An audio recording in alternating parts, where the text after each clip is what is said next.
Mais en gros, je fais des maths pour des institutions financières. J'en ai fait plus d'une dizaine d'années. J'ai travaillé à Londres pendant pas mal de temps. Et on m'a dit de vous parler de ce qu'on appelle les diaspora bonds.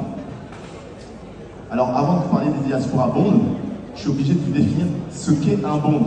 Alors, un bond, en fait, en français, c'est une obligation. Okay, et en gros, un bond, c'est un papier, c'est une sorte de reconnaissance de dette, c'est un contrat que vous avez, qu'émet justement une institution. C'est une autre façon de s'endetter, d'accord? Alors l'idée derrière le bond, c'est quoi? C'est au lieu d'aller voir la banque et d'emprunter, je sais pas, à 5% pendant, je sais pas, pendant 10 ans, d'accord? Vous décidez de donner la possibilité à quelqu'un d'acheter et de vendre votre dette. C'est-à-dire que vous mettez votre dette sur les marchés financiers, d'accord? Donc ça veut dire que votre dette, finalement, elle peut se vendre, s'acheter, quand vous y pensez. La majeure partie de tous les États sont sur le marché de la dette, d'accord? Alors à quoi sert un diaspora bond? Un diaspora bond, donc en fait, ça a été créé il y a quelques dizaines, vingtaine d'années, dans l'idée où les pays africains devaient trouver d'autres sources de financement. Alors, la source de financement classique, vous la connaissez, on a Banque mondiale et FMI.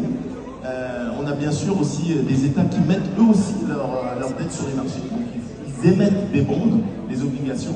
Alors, la différence entre une obligation et un prêt direct, c'est que l'obligation, l'institution ou l'État va définir ses caractéristiques. Un exemple, un État va définir d'émettre des obligations de maturité 10 ans, payant des coupons annuels, donc chaque année, de 5%, d'accord?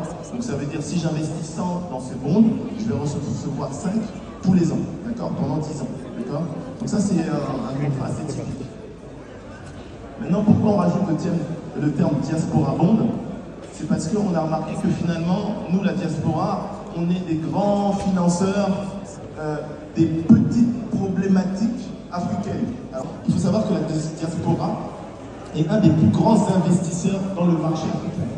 Quand on dit investisseur, l'argent de la diaspora investi en Afrique représente en 2021 81 milliards, 97 milliards. Donc c'est énorme quand vous pensez, d'accord? Et ce que se sont dit justement certains gouvernants, ils se sont dit pourquoi pas capturer cet argent. Alors comment capturer cet argent? Ils ont créé des fonds spécialement pour la diaspora. Ça veut dire que vous allez avoir la possibilité d'acheter de la dette d'État. Alors vous allez me dire, ça vous sert à quoi à vous? Vaut mieux que j'aide mon cousin que d'aider mon pays. Alors, il faut se dire deux choses.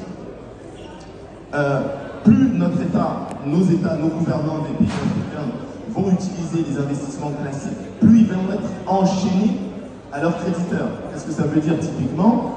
Si le FMI me prête de l'argent, c'est pas gratuit. Le gratuit n'existe pas, vous savez ça, non? Il n'y a pas de gratuit. Si on vous prête de l'argent, c'est pour des raisons. Et donc, en gros, ce qui va se passer, c'est qu'on va vous dire, par exemple, de privatiser certains secteurs, etc. Mais là, si la diaspora investit, eh ben, ça veut dire que nos gouvernants auront aussi des directives ou des devoirs vis-à-vis de nous. Et donc, beaucoup de choses peuvent se passer. Je vais prendre l'exemple de l'État nigérien. Ils ont fait une première levée de 300 millions de dollars en 2017. 300 millions. Il faut savoir que la diaspora nigérienne envoie environ 25 milliards. 25 milliards. D'accord? Et eux, ils ont levé 300 millions.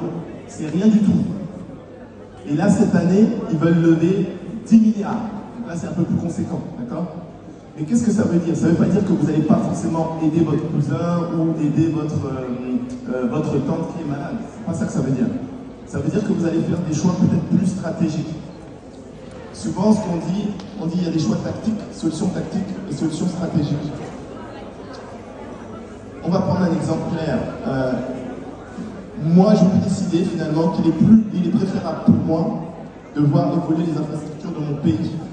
Et donc, je vais finalement investir dans ces bonds qui vont finalement peut-être me rapporter plus que mon épargne classique, mais me permettre de faire un acte patriotique pour le développement de mon pays.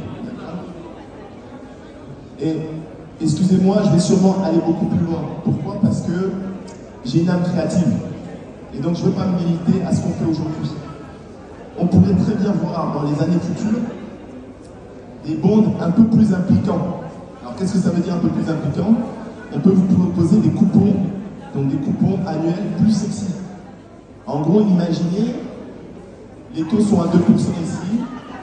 Quand l'État nigérien ou un autre État décide d'emprunter aux banques centrales, on leur fait peut-être à 5%. Et bien peut-être qu'on peut se dire, ben nous, la diaspora, on est prêt à acheter des bonds à 4%. D'accord? Donc ça va faire que le coût de financement de l'État va être réduit. Mais attention, on dit, ok, le bond a une maturité de 5 ans. Si dans 5 ans, la route ou le développement d'un secteur particulier n'a pas été fini, et ben, le 5% va devenir 6 ou 7%. D'accord? On peut très bien s'imaginer très vite c'est quelque chose comme ça. Et donc, l'idée de vous présenter ce type de produit, c'est qu'il y a deux raisons. Un, c'est qu'il y a différents types d'investissements que vous pouvez faire.